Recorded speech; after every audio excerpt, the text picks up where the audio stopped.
Hello বন্ধুরা, আজকে আমি এক্সপ্লেন করতে যাচ্ছি ভীষণই ইমোশনাল একটি ড্রামা, যেখানে রয়েছে একটি অসুন্দর দেখতে মেয়ের ভালোবাসার গল্প। দেখতে কুৎসিত হওয়ায় সবাই তাকে অবহেলা আর অপমানিত করলেও কিভাবে একটি সুন্দর দেখতে ছেলে তাকে যত্ন করে ভালোবেসে আগলে রাখে, আজকের ড্রামায় আমরা এটাই দেখব। তো চলো দেরি না করে এই সুন্দর রোম্যান্টিক আর ইমোশনাল ড্রামাটি এক্সপ্লেন করা যাক। গল্পের শুরুতেই কুৎসিত দেখতে একটি মহিলাকে দেখানো হয়, যিনি তার খাবারের দোকানটা বন্ধ করার সময় কারোর জন্য অপেক্ষা করছিলেন। তখন একজন লোক সেখানে এসে বসে আর তাকে দেখা মাত্রই মহিলাটি তাকে চিকেন স্যুপ খেতে দেয়। লোকটি পুরোটা খেয়ে বিলের টাকাটা একটি কাগজের ক্রাফটের মতো করে বানিয়ে রেখে দেয়। এরপর সেই মহিলা যখন সেটা হাতে নিয়ে দেখে, তখন ওই লোকটি তার কাছে এসে তাকে প্রপোজ করে। উত্তরে মহিলাটি তাকে জিজ্ঞেস করে, তুমি কি সারা জীবন আমার খেয়াল রাখতে পারবে? এরপর ঘটনা চলে যায় কয়েক বছর পরে। সেই মহিলাটি ঘরে বসে টিভি দেখছিল, আর তার হাজবেন্ড অর্থাৎ যে তাকে সেদিন প্রপোজ করেছিল সে রেডি হয়ে কোথাও যাওয়ার জন্য বের হচ্ছিল। ঠিক তখনই দেখা যায় টিভিতে ওই লোকটিকে নিয়ে একটি খবর চলছে, আর সেই কুৎসিত মহিলার হাজবেন্ড হয়তো সেই শহরের বেশ জনপ্রিয় কেউ। খবরে বলা হচ্ছিল তার নাকি অন্য কোনো মেয়ের সঙ্গে সম্পর্ক রয়েছে। আসলে তার স্বামী আজ দ্বিতীয় বিয়ে করতে যাচ্ছে, আর এই মহিলার সাথেই তার বিয়ের কথা বাইরের কেউ জানতো না। এমনকি তার একটি ছেলেও রয়েছে। টিভিতে নিজের হাজবেন্ডের এমন খবর দেখার পর সেই কুৎসিত মহিলাটি আর কিছু সহ্য করতে না পেরে সুইসাইড করে ফেলে। এরপর কয়েক বছর কেটে যায়, আর পরের সিনে আমরা গিয়ং নামের একটি ছেলেকে দেখতে পাই। সে ওই একই শহরের কোনো একটি বড় শপিং মলে পার্ট টাইম কাজ করার জন্য এসেছে, আর সে পার্কিং এরিয়ায় দেখাশোনার একটি কাজ পেয়ে যায়। তবে কাজটা তার জন্য খুব একটা সহজ ছিল না, কারণ সে ছিল ভীষণ ইন্ট্রোভার্ট আর লাজুক স্বভাবের। সব কাজ শেষে যখন গিয়ং ক্লান্ত হয়ে বসেছিল, তখন তার টি শার্টের উপর মিউজিকের লোগো দেখে ইউহান নামের একটি ছেলে তার কাছে এসে জিজ্ঞেস করে যে তোমার কি মিউজিক খুবই ভালো লাগে? আর এভাবেই তাদের দুজনের পরিচয় হয়, এবং দেখতে দেখতে তারা ভালো বন্ধু হয়ে ওঠে। এবার মলে কাজ করা কিছু সুন্দরী গার্লসদেরকে দেখানো হয়, যারা মূলত দামি ব্র্যান্ডের কাউন্টারে কাজ করত। সে মেয়েগুলো যখন লাঞ্চ করছিল, তখন ইউহান গিয়ংকে নিয়ে সেখানে যায় এবং তাদের সবার সাথে পরিচয় করিয়ে দেয়। গিয়ং দেখতে বেশ হ্যান্ডসাম থাকায় মেয়েগুলো তাকে তাদের সাথে পার্টির জন্য অফার করে, কিন্তু গিয়ং সরাসরি মানা করে দেয়, কারণ তাকে নাকি জলদি বাড়ি ফিরতে হবে তার পোষা বিড়ালকে খাবার দেওয়ার জন্য। এরপর ইউহান আর গিয়ং পার্কিং এরিয়া ফিরে এলে ইউহান তাকে মজা করে জিজ্ঞেস করে, তুমি সারাক্ষণ এমন উদাস হয়ে থাকো কেন?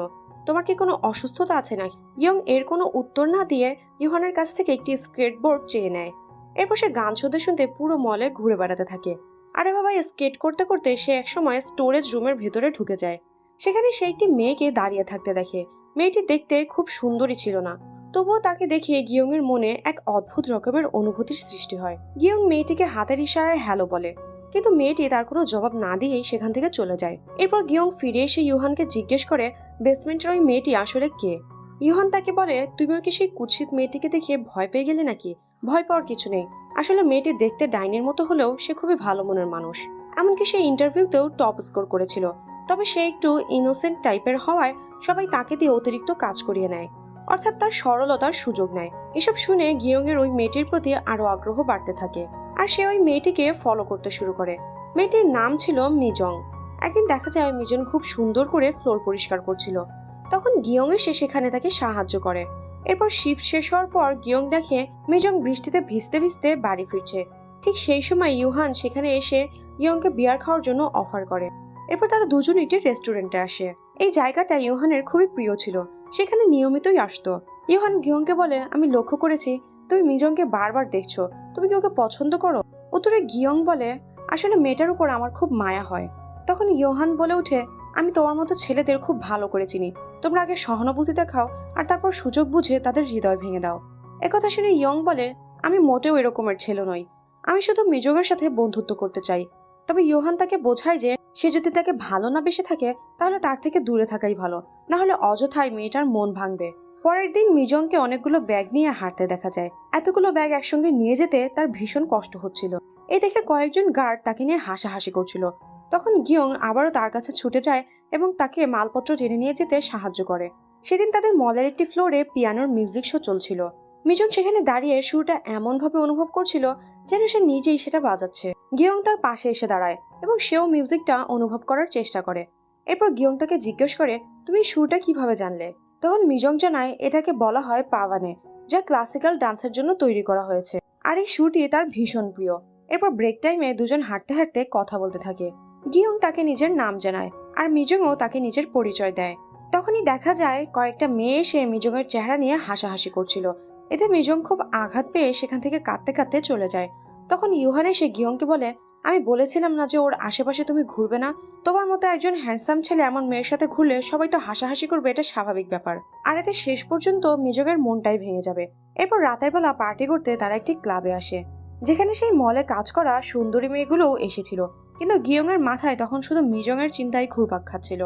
এমন সময় লীলা নামের একটি মেয়ে তাকে জিজ্ঞেস করে, তোমার কি কোনো গার্লফ্রেন্ড আছে? মানে সেই মেয়েটি আসলে গিয়ংয়ের সাথে ঘনিষ্ঠ হওয়ার চেষ্টা করছিল, কিন্তু উত্তরে গিয়ং মেয়েটিকে কিছুই না বলে তাকে এড়িয়ে যাওয়ার চেষ্টা করে। পরদিন লাঞ্চের সময় ইয়ং মিজং এর সাথে খাওয়ার জন্য বসে। এদিকে মলের সবাই অবাক হয়ে তার দিকে তাকিয়ে থাকে। তাদের এভাবে একসাথে দেখে লীলা ইউহানকে জিজ্ঞেস করে, এই দুজনের মধ্যে কি কিছু চলছে নাকি? ইউহান তখন পরিস্থিতি সামাল দিতে বলে যে এমন কিছুই না, তারা দুজন আসলে কাজিন। অপরদিকে গিয়ং মিজংকে লাঞ্চ খাওয়ার কথা জিজ্ঞেস করতে থাকে, কিন্তু মিজং এর কাছে সবকিছু খুবই অদ্ভুত লাগে। হঠাৎ করে কারো কাছ থেকে এমন মনোযোগ পাওয়াটা সে আশা করেনি, তাই সে খাবারগুলো নিয়ে সেখান থেকে উঠে চলে যায়। এতে গিয়ং এর মন খারাপ হয়। এই বিষয়টা ইউহান বেশ ভালোভাবেই বুঝতে পারে। এরপর গিয়ংকে রেস্টুরেন্টে মন খারাপ করে বসে থাকতে দেখা যায়। কিছুক্ষণ পরে তার বন্ধু ইউহান সেখানে আসে, তবে সে একা আসেনি, সাথে মিজংকেও নিয়ে এসেছে। মিজংকে দেখে গিয়ং তো পুরোই চমকে যায়। মিজং একটু ওয়াশরুমে গেলে গিয়ং দ্রুত ইউহানের কাছে জিজ্ঞেস করে, তুমি এটা কিভাবে করলে? ওকে তুমি কিভাবে এখানে নিয়ে এলে? উত্তরে ইউহান বলে, তাকে রাজি করিয়ে এখানে আনা খুবই কষ্টের ছিল, তাই আজ যেন গিয়ং যেভাবেই হোক মিজংয়ের সাথে কথা বলে এবং নিজের মনের অনুভূতিগুলো তাকে যেন জানিয়ে দেয়। এরপর ওয়াশরুম থেকে ফিরে মিজং গিয়ং এর সামনাসামনি এসে বসে, তবে কি কথা বলবে সেটা বুঝতে না পেরে তারা দুজনেই দুজনের দিকে বোকার মতো তাকিয়ে থাকে। তখন পেছন থেকে ইউহান নানা রকম ইশারা করে তাদের বোঝানোর চেষ্টা করছিল। অবশেষে গিয়ং কথা বলার সাহস পায় এবং জিজ্ঞেস করে, তুমি কি এখানে পার্ট টাইম কাজ করো নাকি ফুল টাইম? মিজং জানায় সে এখানে ফুল টাইম কাজ করে। এরপর গিয়ং নিজের স্বপ্নগুলো তার সাথে শেয়ার করতে শুরু করে। গিয়ং বলে সে এখানে পার্ট টাইম কাজ করছে ঠিকই, তবে তার স্বপ্ন আইসল্যান্ডে যাওয়ার, আর সেই কারণেই সে টাকা জমাচ্ছে। মিজং খুব মনোযোগ দিয়ে তার কথাগুলো শুনছিল। তবে গিয়ং আক্ষেপ করে বলে, মাঝে মাঝে তার মনে হয় সে আদৌ সেখানে পৌঁছতে পারবে কিনা, কারণ তার কোনো স্বপ্নই সহজে পূরণ হয় না। মিজং তখন তাকে জিজ্ঞেস করে তার আর কি কি স্বপ্ন আছে। গিয়ং জানায় সে ডান্সার হতে চেয়েছিল, তবে পরিস্থিতির চাপে সেই স্বপ্নটাও তাকে ছেড়ে দিতে হয়েছে। মিজং তাকে সান্ত্বনা দিতে বোঝায়, দেখো একদিন তুমি ঠিকই ডান্স করবে, আপাতত ধরে নাও যে তুমি তোমার ডান্সের আসল পথ থেকে কিছুক্ষণের জন্য অন্য পথে চলে এসেছো। মিজংয়ের মুখ থেকে এমন অনুপ্রেরণামূলক কথা শুনে গিয়ং হুট করে বলে ফেলে, তোমার কণ্ঠস্বরটা খুবই মিষ্টি, তোমার গলার আওয়াজ আমার খুবই ভালো লেগেছে। এই কথা শুনে মিজং একদম চুপ হয়ে যায়। বোঝা যাচ্ছিল সে বেশ লজ্জা পেয়েছে। গিয়ং তাকে জিজ্ঞেস করে, তুমি মিউজিক শোনা ছাড়া আর কি কি পছন্দ করো? কিন্তু মিজং লজ্জা পেয়ে যাওয়ায় আর কিছুই বলতে পারে না। আর তখন সে অস্বস্তিকর পরিস্থিতি সামলাতে ইউহান সেখানে এগিয়ে আসে, আর তারা একে অপরের পছন্দ অপছন্দ নিয়ে কথা বলতে থাকে। এর মাঝে ইউহান জোর করে ওই দুজনকে ভালোবাসার মানে বোঝাতে থাকে, যা শুনে তাদের দুজনেরও বেশ ভালো লাগে। আড্ডা শেষে গিয়ং মিজংকে তার বাড়িতে পৌঁছে দেয়। বাড়ি ফিরে মিজং রেডিওতে গান শুনতে শুনতে গিয়ং এর কথাই ভাবতে থাকে। তার মনে যেন গিয়ংকে নিয়ে এক নতুন আশার স্বপ্ন বাঁধতে শুরু করেছে। পরদিন সকালে মিজং এর কাছে সবকিছু নতুন আর আনন্দময় মনে হচ্ছিল। সে বেশ হাসি খুশি মনেই নিজের কাজ করতে যায়। সে যখন গোডাউনে কাজ করছিল তখনই গিয়ং সেখানে আসে এবং মিজং এর হাতের দিকে তাকিয়ে অবাক হয়ে জিজ্ঞেস করে, আরে তুমি আঘাত পেলে কিভাবে? মিজং জানায় সকালে কাজে আসার সময় সে পড়ে গিয়েছিল। তবে গিয়ংকে তার জন্য এতটা চিন্তিত হতে দেখে মিজংয়ের নিজের ভিতরে এক আলাদা স্বস্তি বোধ হচ্ছিল। সে বুঝতে পারছিল এই স্বার্থপর পৃথিবীর ভিড়ের মাঝেও অন্তত একজন মানুষ আছে যে তাকে নিয়ে অন্তত ভাবে। এরপর মিজং যখন লিফট দিয়ে যাচ্ছিল তখনই তার সাথে লীলার দেখা হয়। লীলা তাকে দেখে সরাসরি জিজ্ঞেস করে, গিয়ং আর তুমি কি সত্যিই কাজিন? তখন মিজং উত্তরে বলে, হ্যাঁ। এরপর বিকেলের দিকে কাজ শেষে বৃষ্টির মধ্যে মিজং যখন দৌড়ে যাচ্ছিল তখন পাশেই গিয়ং দাঁড়িয়েছিল। সে মিজংকে দেখে বলে, বৃষ্টিতে তুমি এভাবে দৌড়াচ্ছ কেন? এই নাও আমার ছাতাটা নিয়ে যাও। এই বলে সে নিজের ছাতাটা মিজং এর দিকে এগিয়ে দেয়। মিজং প্রথমে বলে, লাগবে না, আমি এমনিতেই যেতে পারবো। তখন গিয়ং বলে, চলো আমরা দুজনেই একসাথেই যাই। এরপর তারা দুজনেই এক ছাতার নিচে হাঁটতে শুরু করে। পথে গিয়ং জিজ্ঞেস করে, তুমি কি নিজের জন্য কোনো ছাতা কেনো না? উত্তরে মিজং জানায় তার কাছে একটি ছাতা ছিল, কিন্তু কেউ একজন সেটা নিয়ে গিয়েছে আর সে সেটা কখনো ফেরত চায়নি। কথা শুনে গিয়ং অবাক হয়ে বলে, কেন ফেরত চাইবে না? ওটা তো তোমারই ছিল। মিজং তখন বলে, অকারণে কথা বাড়ালে ঝগড়া হতে পারে, তাই আমি নিজে থেকে কাউকে কিছু জিজ্ঞেস করি না। গিয়ং তখন মজা করে বলে যে তার স্কুলে এক বাচ্চা যাতে তার বই কেউ চুরি না করে এই জন্য সে তার বইয়ের উপরে লিখে রাখতো যে এই বই চুরি করবে সে বিয়ের আগেই মারা যাবে। গিয়ং এর এমন মজার একটি কথা শুনে মিজং হাসতে শুরু করে। এরপর গিয়ং তাকে জিজ্ঞেস করে, তুমি কি আমার সাথে একটা জায়গায় যাবে? মিজং রাজি হয়ে যায়, কিন্তু রাস্তা দিয়ে যাওয়ার সময় অনেকগুলো হোটেল চোখে পড়ে। এতে মিজং একটু ভয় পেয়ে যায়। সে ভাবতে থাকে গিয়ং আবার তাকে কোনো খারাপ উদ্দেশ্যে নিয়ে যাচ্ছে না তো। একটু পর আমরা দেখি আসলে এমন কিছুই হয় না। কথা বলতে বলতে তারা একটি মিউজিক স্টোরের ভিতরে ঢোকে, যেখানে গিয়ে তারা দুজনে মিলে একটি মিউজিকের ক্যাসেট বেছে নেয়। দুজনের পছন্দ একই রকম হওয়ায় গিয়ং সেই মিউজিকটা নিয়ে দারুণভাবে বর্ণনা দিতে থাকে। এটা দেখে মিজং তো পুরোপুরি অবাক। সে মনে মনে ভাবে এই লাজুক ছেলেটা এত সুন্দর করে কথা বলতে পারে। এরপর তারা নিজেদের কেনা সেই ক্যাসেটটা প্লে করে। এমন সময় কিয়ং তাকে বলে, তোমার ফোন নম্বরটা একটু দেওয়া যাবে, তাহলে আমরা মাঝে মধ্যে অবসর সময়ে কথা বলতে পারবো। এই শুনে মিজং তাকে জানায় তার কাছে এখন কোনো ফোন নেই। আগে একটি ফোন থাকলেও সে মানুষের সাথে কথা বলতে অস্বস্তি বোধ করত, আর তাই সে সেটা ব্যবহার করাও ছেড়ে দিয়েছে। ঠিক তখনই তার মনে পড়ে সকালে মিজং হাতে আঘাত পেয়েছিল, তাই সে দ্রুত একটি ওয়ান টাইম ব্যান্ডেজ নিয়ে এসে মিজং এর হাতে লাগিয়ে দেয়। এ দেখে মিজং অবাক হয়ে জিজ্ঞেস করে, তুমি আমার সাথে এতটা দয়ালু আচরণ করছো কেন? জবাবে গিয়ং বলে, কেন করব না, এতে অসুবিধার কি আছে? মিজং তখন বলে, আসলে আমার বেশ অন্যরকম লাগছে। যখন কেউ আমার সাথে এত ভালো ব্যবহার করে তখন আমি বুঝতে পারি না যে বিনিময়ে আমার কি করা উচিত। তখন গিয়ং হাসি মুখে উত্তরে বলে, তোমাকে আলাদা করে কিছু করতে হবে না, তুমি শুধু আমার সাথে ঠিকঠাক এভাবেই ভালো ব্যবহার করো। পরদিন সকালে ইয়ং কাজে এসে দেখে মিজং তার জন্য খুব সুন্দর করে খাবার প্যাক করে নিয়ে এসেছে। ঠিক তখনই ইউহান সেখানে এসে হাজির হয় এবং মজা করে বলে, প্রপোজ করা কি হয়ে গিয়েছে নাকি শুধু মেসেজিংই চলছে? উত্তরে গিয়ং মন খারাপ করে জানায় যে মিজং এর কাছে কোনো ফোন নেই।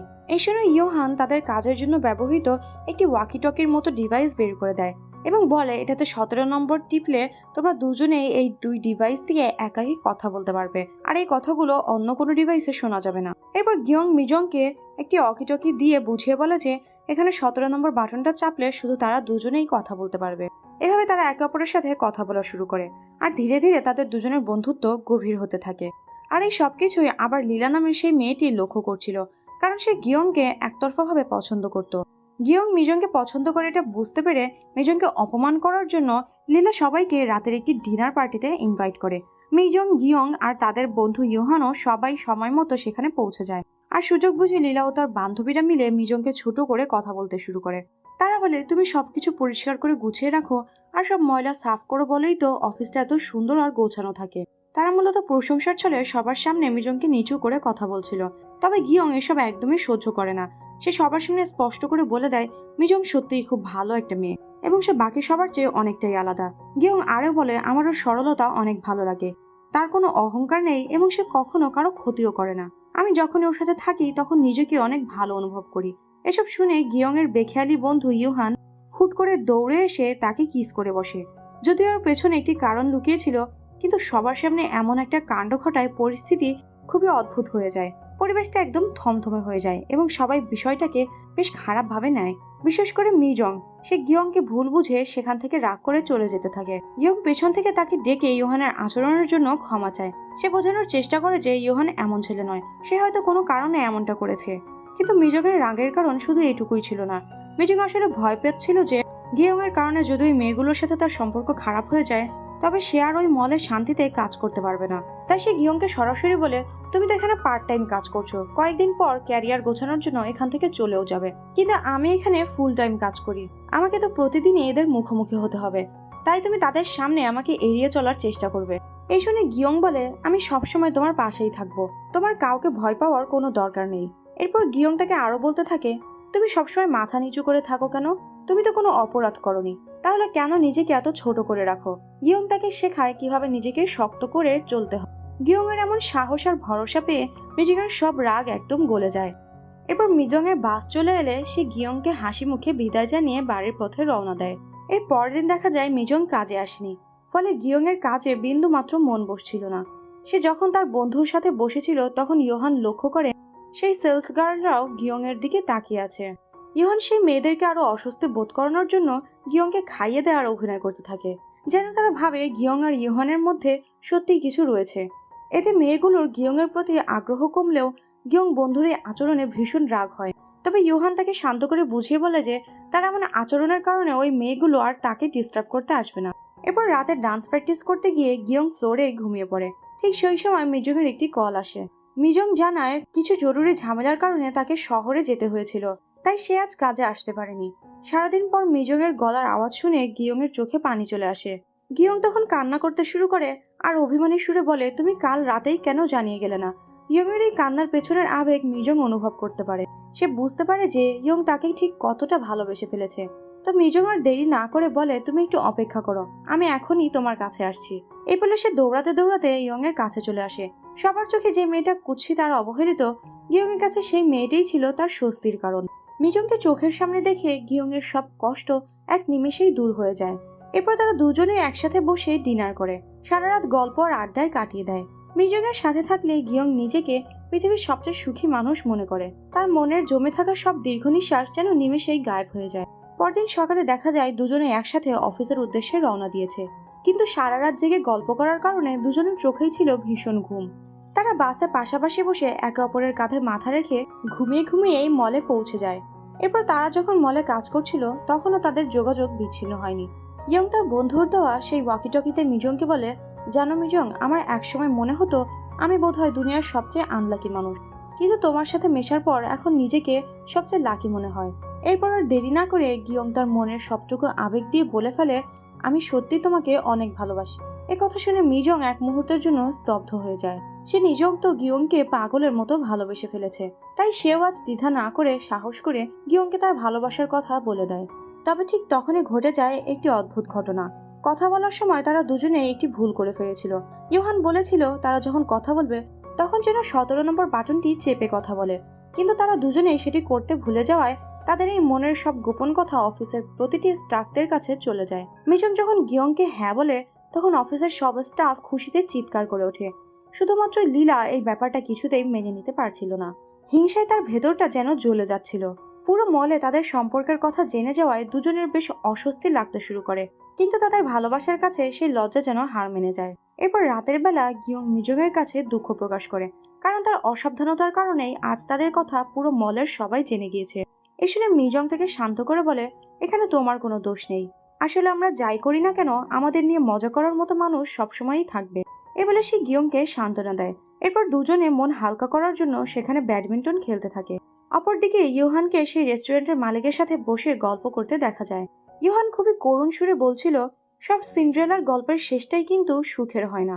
এমনই এক হতভাগা কুৎসিত সিন্ড্রেলা ছিল যে একজন খুব সুন্দর মানুষকে বিয়ে করেছিল। এরপর তাদের ঘর আলোকিত করে একটি বাচ্চা ছেলেও আসে, কিন্তু নিয়তির নিষ্ঠুর পরিহাসে সেই সুন্দর লোকটি পরে অন্য একটি সুন্দর মেয়েকে বিয়ে করে। আর এই চরম অপমান আর কষ্ট সহ্য করতে না পেরে সেই কুৎসিত মেয়েটি শেষমেশ আত্মহত্যার পথই বেছে নেয়। গল্পটি বলতে বলতে ইউহান ইমোশনাল হয়ে পড়ে। আসলে সে মাঝখান থেকে আটকে পড়া সে অসহায় বাচ্চাটির কথা বলতে চাচ্ছিল, যা ছিল তার নিজের জীবনের ফেলে আসা অতীত। অর্থাৎ আমরা গল্পের শুরুতে যে মহিলার ছোট বাচ্চাটিকে দেখেছিলাম সেই মহিলাটি ছিল ইউহানের মা, আর সেই বাচ্চাটি ছিল ইউহান নিজেই। তার এই কথাগুলো শুনে রেস্টুরেন্টের মালিকের মনটা ভীষণ খারাপ হয়ে যায়। এরপর ইউহান গভীর মনোযোগ দিয়ে তার নোটবুকে কিছু একটা লিখতে শুরু করে। রেস্টুরেন্টের মালিক কৌতূহলী হয়ে ইউহানকে জিজ্ঞেস করে যে সে কি লিখছে। তখন ইউহান জানায় তার জীবনের লক্ষ্য হলো সে একদিন অনেক বড় একজন নোভেলিস্ট হবে। এভাবেই তাদের তিনজনের জীবন বেশ ভালোভাবেই কাটছিল। গিয়ং বড় একটি ডান্স কম্পিটিশনে অংশ নেওয়ার জন্য নিজেকে প্রস্তুত করছিল, আর এদিকে মিজং তার নিজের ভালোবাসা দিয়ে গিয়ং এর জন্য সুন্দর একটি সোয়েটার বুনে দেয়, যাতে গিয়ং সেটা পরে কম্পিটিশনে অংশ নিতে পারে। এরপর দেখতে দেখতে সেই কাঙ্ক্ষিত দিনটি চলে আসে। গিয়ং মিজং এর হাতে বোনা সেই ভালোবাসার সোয়েটারটি পরে কম্পিটিশনে পারফর্ম করে। পারফরমেন্স শেষে বিকেলবেলা সে মিজং এর সাথে দেখা করে এবং দুজনে মিলে খুব সুন্দর কিছু মুহূর্ত কাটায়। গল্পের পরের দৃশ্যে দেখা যায় সেদিন ছিল ইউহানের জন্মদিন। ইউহানকে সারপ্রাইজ দেওয়ার জন্য গিয়ং আর মিজং মিলে কেক কাটার আয়োজন করে। হুট করে এমন সারপ্রাইজ দেখে আনন্দে ইউহানের চোখ ভিজে ওঠে, কারণ তার জীবনে এর আগে কেউ কখনো তার জন্য বিশেষ কিছু করেনি। এরপর কেক কেটে তারা তিনজন বসে নিজেদের জীবনের অপূর্ণ ইচ্ছেগুলোর কথা একে অপরকে বলতে থাকে। ইউহান জানায় সে একজন বড় নোভেলিস্ট হতে চায়, আর গিয়ং এর ইচ্ছে হলো আইসল্যান্ডে যাওয়া এবং তারপর মিজংকে বিয়ে করে সুখে শান্তিতে বাকিটা জীবন কাটিয়ে দেওয়া। আর মিজং এর ইচ্ছে ছিল একদমই সাধারণ, সে শুধু একটা সাধারণ মেয়ের মতোই কোনো ঋণের বোঝা ছাড়া শান্তিতে জীবন পার করতে চায়। এভাবেই তারা মনের গহীনে লুকিয়ে থাকা তাদের স্বপ্নগুলো একে অপরের সাথে শেয়ার করে। এরপর তারা যখন রাস্তা দিয়ে হেঁটে যাচ্ছিল তখন গিয়ং মন খারাপ করে জানায় যে সে একটি ডান্স স্কুলে জয়েন করার জন্য অন্য শহরে চলে যাচ্ছে, তাই আগের মতো তারা রোজ রোজ হয়তো দেখা করতে পারবে না। তবে সে মিজংকে কথা দেয় সময় পেলে সে ছুটে আসবে তার প্রিয় মানুষটির কাছে। পরদিন ইউহান তার 3 সৎ বোনের সাথে দেখা করতে যায়। তাকে দেখা মাত্র বোনদের চোখে মুখে আতঙ্ক আর ঘৃণা ফুটে ওঠে। তারা ভেবেছিল ইউহান হয়তো তার মায়ের মৃত্যুর প্রতিশোধ নিতে এসেছে, তাই ঝামেলা এড়াতে তারা তাকে প্রচুর টাকা অফার করে এবং এই শহর ছেড়ে চিরতরে চলে যেতে বলে। কিন্তু ইউহান জানায়, আমার কোনো টাকার দরকার নেই, আমি আর কোনোদিন তোমাদের সামনে আসবো না। এই বলে সে সেখান থেকে ফিরে যায়। আসলে ইউহান ভিতর থেকে ভীষণ একা ছিল। তার নিজের বোনেরাই তাকে সবসময় শত্রু মনে করত এবং দূরে সরিয়ে রাখত। আর এই অবহেলা আর অপমানে ইউহান মানসিকভাবে ভেঙে পড়ে। চরম হতাশায় সে বন্ধুদের ফোন করে, কিন্তু সবাই যার যার কাছে ব্যস্ত থাকায় কেউ তার কল রিসিভ করে না। এমনকি গিয়ংও তার ডান্স স্কুলে ব্যস্ত থাকায় তার সঙ্গে কথা বলতে পারে না। এরপর সে শেষ ভরসা নিয়ে সেই রেস্টুরেন্টে যায় যেখানে সে রোজ রেস্টুরেন্টের মালিকের সঙ্গে গল্প করত। কিন্তু আজ রেস্টুরেন্ট মালিকও তাকে থামিয়ে দিয়ে বলে যে আজ তোমার জীবনের গল্প শোনার আমার কাছে সময় নেই, আমাকে দ্রুত বাড়ি যেতে হবে। তো সব দিক থেকে এমন প্রত্যাখ্যান পেয়ে ইউহান পুরোপুরি ভেঙে যায়। তার মনে হতে থাকে এই পৃথিবীতে তাকে ভালোবাসার মতো কেউ নেই, তাই বেঁচে থাকারও কোনো সার্থকতা নেই। এরপর সে তার নিজের ফ্ল্যাটে ফিরে যায় এবং ফ্রিজের দরজা খোলা রেখে বিষণ্ণ মনে মেঝেতে শুয়ে পড়ে। সে আসলে আত্মহত্যার পথ বেছে নিয়েছিল। পরদিন অফিসে ইউহানের এই চরম পরিণতির কথা জানাজানি হলে সবাই কানা ঘষা শুরু করে। তখন বেরিয়ে আসে এক চমকপ্রদ তথ্য, ইউহান ছিল এই বিশাল মলের মালিকের ছেলে। অফিসের কর্মীরা তাকে আড়ালে দানবের ছেলে বলে উপহাস করত, কারণ লোকমুখে শোনা যেত তার মা দেখতে নাকি ভীষণ কুৎসিত ছিল। ইউহানের মৃত্যু নিয়েও সহকর্মীদের এমন নিষ্ঠুর মন্তব্য শুনে মিজং রাগে ফেটে পড়ে, যদিও সে কিছু বলতে পারে না। এরপর দেখা যায় গিয়ং আর মিজং হাসপাতালে ইউহানকে দেখতে এসেছে। ইউহান এখন কোমায় নিথর হয়ে বিছানায় শুয়ে আছে। তাকে এই অবস্থায় দেখে গিয়ং আর মিজং দুজনারই বুক ফেটে কান্না চলে আসে, কিন্তু তাদের করার মতো কিছুই ছিল না। এভাবে বেশ কিছুদিন কেটে যায়। গিয়ং তার ডান্স ক্যারিয়ার নিয়ে ভীষণ ব্যস্ত হয়ে পড়ে, আর মিজংও তার কাজে ডুবে থাকে। গিয়ং মিজংকে বলে আমার এখানে সবার সাথে দেখা হবে। মিজংও যেতে রাজি হয়। আর একদিন গিয়ং তার বন্ধুদের সাথে মিজং এর একটি মিটিং এর আয়োজন করে। সেখানে সবাই মিলে খুব হাসি ঠাট্টা আর গল্পে মেতে ওঠে। আড্ডার এক পর্যায়ে ইয়ং এর ডান্স গ্রুপের বন্ধুরা বলছিল যে তারা পরবর্তী কম্পিটিশনের জন্য কোনো ভালো গান খুঁজে পাচ্ছে না। তখনই গিয়ং সবাইকে সাজেস্ট করে যে তারা যেন মিজং এর প্রিয় গানটি বেছে নেয়, কারণ সেই গানটি যেমন ক্লাসিক তেমনই অসাধারণ। প্রিয় মানুষের মুখে নিজের পছন্দের এমন মূল্যায়ন শুনে মিজং এর মনটা খুশিতে ভরে ওঠে। এরপর আড্ডা শেষে ফেরার পথে গিয়ং মিজংকে তার বাড়িটা দেখায়। মিজং কৌতূহলী হয়ে জিজ্ঞেস করে তুমি কি আমাকে ভেতরে আসার জন্য বলবে না? গিয়ং কিছুটা স্বাভাবিকভাবে উত্তর দেয়, হ্যাঁ, তুমি যদি চা কফি খেতে চাও তবে ভেতরে আসতে পারো। গিয়ংয়ের এই নির্লিপ্ত উত্তর শুনে মিজংয়ের মনটা খারাপ হয়ে যায়। তার মনে হতে থাকে হয়তো গিয়ং আগের মতো তাকে নিয়ে আর অতটা সিরিয়াস নেই। তার প্রতি হয়তো গিয়ংয়ের সেই পুরনো ভালোবাসাটা কমে গিয়েছে। এই ভেবে অভিমানে মিজং আর বাড়ির ভেতরে না ঢুকে সেখান থেকে বিদায় নিয়ে চলে আসে। পরের দিন গিয়ং এসে জানতে পারে মিজং কাউকে কিছু না বলেই সেখান থেকে চলে গিয়েছে। এরপর অনেক চেষ্টা করেও সে মিজং এর কোনো খোঁজ পায় না। এভাবে যোগাযোগ ছাড়াই বেশ কিছুদিন কেটে যাওয়ার পর হুট করে একদিন ইয়ং এর কাছে মিজং এর একটি চিঠি আসে। চিঠিতে মিজং লিখেছিল, তোমাকে কিছু না জেনে এই হুট করে চলে আসার জন্য আমাকে প্লিজ ক্ষমা করে দিও। আমি কতটা অন্ধকারের মাঝে ছিলাম সেটা শুধু আমিই জানি। চারপাশের সবাই যখন আমাকে নিয়ে হাসাহাসি ঠাট্টা আর বুলিং করতো তখন একমাত্র তুমিই আমার পাশে এসে দাঁড়িয়েছিলে। তোমার কারণেই আমি বিশ্বাস করতে শুরু করেছিলাম যে এই পৃথিবীতে এখনো কিছু মানুষ আছে যাদের মন অনেক সুন্দর। আমি সারাক্ষণ শুধু তোমাকেই মিস করি। তোমার সাথে কাটানো প্রতিটা মুহূর্ত আমার কাছে স্বর্গের সুখের মতো। কিন্তু এই সুখের সাথে সাথে আমার মনের ভয়টাও বেড়ে উঠছিল। আমার সবসময় মনে হতো আমি তোমাকে আবার হারিয়ে ফেলবো না তো। যদি সত্যি কখনো তোমাকে হারিয়ে ফেলি তবে আমি পাগল হয়ে যাব। আর সেই চরম যন্ত্রণার হাত থেকে বাঁচতে আমি তোমার থেকে দূরে যাওয়ার সিদ্ধান্ত নিয়েছি। আমি চাই এই স্মৃতিগুলো নিয়েই বাকি জীবনটা কাটিয়ে দিতে। চিঠিটা পড়ার পর গিয়ং পাগলের মতো মিজংয়ের শহরের সেই শপিং মলে ছুটে আসে। কিন্তু সেখানে গিয়ে সে জানতে পারে মিজং কাজ ছেড়ে অনেক আগেই কোথাও চলে গিয়েছে। সেখানে তার দেখা হয়ে যায় লীলার সাথে। লীলা এই সুযোগ কাজে লাগিয়ে গিয়ংকে ভুলিয়ে একটি নাইট ক্লাবে নিয়ে যায়। কিন্তু সেখানেও গিয়ংয়ের মাথায় শুধু মিজংয়ের চিন্তায় ঘুরপাক খাচ্ছিল। সে নিজেকে আর সামলাতে না পেরে হুট করে সেখান থেকে বেরিয়ে আসে। তখন লীলা পরিষ্কার বুঝতে পারে যে গিয়ংয়ের মনে শুধু মিজংয়েরই রাজত্ব, সেখানে অন্য কারোর জন্য কোনো জায়গা নেই। পরের দিন গিয়ং হাসপাতালে তার নিথর বন্ধু ইউহানের কাছে চলে আসে। আর সে একা একাই বলতে থাকে, জানো ইউহান, তুমি এখন একটু একটু করে সুস্থ হয়ে উঠছো, কিন্তু আমি এখন একদম ভালো নেই বন্ধু। আমি খুব দ্রুত তোমাকে আগের মতো সুস্থ দেখতে চাই। এদিকে লীলা নিজের ভুল বুঝতে পেরে মলের ম্যানেজারের কাছ থেকে মিজংয়ের ঠিকানাটা জোগাড় করে সেটা গিয়ংকে দিয়ে দেয়। সেই রাতেই গিয়ং মিজংয়ের দেওয়া সেই হাতে বোনা সোয়েটারটার মতো করে কিছু একটা সেলাই করার চেষ্টা করে, কিন্তু সে কিছুতেই মিজংয়ের মতো অতটা নিখুঁত ভাবে পারছিল না। অবশেষে সেইটি চিঠি লেখে, তোমাকে না দেখে আমি আর এক মুহূর্ত থাকতে পারছি না। আগামী 24শে ডিসেম্বর বিকেল 5টার সময় আমি জাংশন বাস স্টপে তোমার জন্য অপেক্ষা করব। তবে তোমার মন যদি সায় না দেয় তবে তোমার আসার প্রয়োজন নেই। এসব লিখে সেই চিঠিটা মিজংয়ের ঠিকানায় পাঠিয়ে দেয়। এরপর সেই 24শে ডিসেম্বর গিয়ং মিজংয়ের সাথে দেখা করার জন্য বাসে করে জাংশন বাস স্টপের উদ্দেশ্যে রওনা দেয়। কিন্তু মাঝপথে প্রচন্ড ট্রাফিক জমে যাওয়ায় বাস আটকে যায়। কিন্তু সময় পার হয়ে যাচ্ছে দেখে গিয়ং আর চুপ করে বাসে বসে থাকতে পারে না। সে বাস থেকে নেমে দৌড়াতে শুরু করে এবং হাঁপাতে হাঁপাতে যখন সে বাস স্টপে পৌঁছায় তখন সে দেখে যে মিজং আগে থেকেই সেখানে তার জন্য অপেক্ষা করছে। সে দৌড়ে গিয়ে মিজংয়ের সামনে দাঁড়াতেই মিজং মুচকি হেসে বলে, তুমি এভাবে দৌড়ে এলে কেন? হেঁটে এলেই তো পারতে। এই শুনে গিয়ং হেসে বলে, তোমার মনে আছে তো এমনই এক রাতে তুমি আমার কান্না শুনে এভাবেই দৌড়ে এসেছিলে। গিয়ং এর থেকে এই কথা শুনে গিয়ং এর প্রতি মিজং এর মুগ্ধতা আরো বেড়ে যায়। গিয়ং এর এই বিষয়গুলো মিজং এর কাছে অনেক বেশি ভালো লাগে। মিজং এখন মন থেকে সৃষ্টিকর্তার কাছে প্রার্থনা করে যেন সে গিয়ংকে তার নিজের করে পায়। এরপর মিজং কিছুটা বিষণ্ণ মনে বলে, এবার বোধহয় আমার যাওয়ার সময় হয়ে গিয়েছে। কিন্তু গিয়ং তাকে এখনই যেতে দিতে চায় না। সে বলে, এই মাত্রই তো দেখা হলো, আরো কিছুক্ষণ থাকো, চলো আজ দুজনে মিলে একটু ডান্স করি। মিজং মৃদু হেসে বলে সে ডান্স করতে পারে না। এই শুনে গিয়ং বলে, চিন্তা করো না, আমি তোমাকে শিখিয়ে দেব। এরপর তারা দুজনে মিলে খুব সুন্দর একটা ডান্স করে। আর সবশেষে গিয়ংকে বিদায় জানিয়ে মিজং তাকে বাসে উঠিয়ে দেয়। গিয়ংকে এভাবে ছেড়ে দিতে মিজং এর একদমই ইচ্ছে করছিল না। তবুও মনের কথা প্রকাশ না করে সে গিয়ংকে বিদায় জানায়। কিন্তু গিয়ং বাসে ওঠার কিছুক্ষণ পরে হুট করে নেমে আসে। সে পাগলের মতো দৌড়ে আবার মিজং এর কাছে ফিরে আসে এবং বলে, আমি সত্যিই তোমাকে ভীষণ ভালোবাসি, আমি তোমাকে কোনোভাবেই হারাতে চাই না। আগামী 31শে ডিসেম্বর আমি তোমার সাথে দেখা করতে আসব। তুমি আসবে তো? যদি তুমি না আসো তবে আমি ওখানেই দাঁড়িয়ে থাকবো যতক্ষণ না বরফের নিচে চাপা পড়ে মারা যায়। গিয়ং এর এমন ভালোবাসা দেখে মিজং এর চোখ খুশিতে ভিজে ওঠে। এরপর আজ প্রথমবারের মতো তারা পরম ভালোবাসায় একে অপরকে কিস করে। অবশেষে নতুন এক স্বপ্ন বুকে নিয়ে মিজং গিয়ংকে বিদায় জানায়। এরপর দেখতে দেখতে 31শে ডিসেম্বর দিনটাও চলে আসে।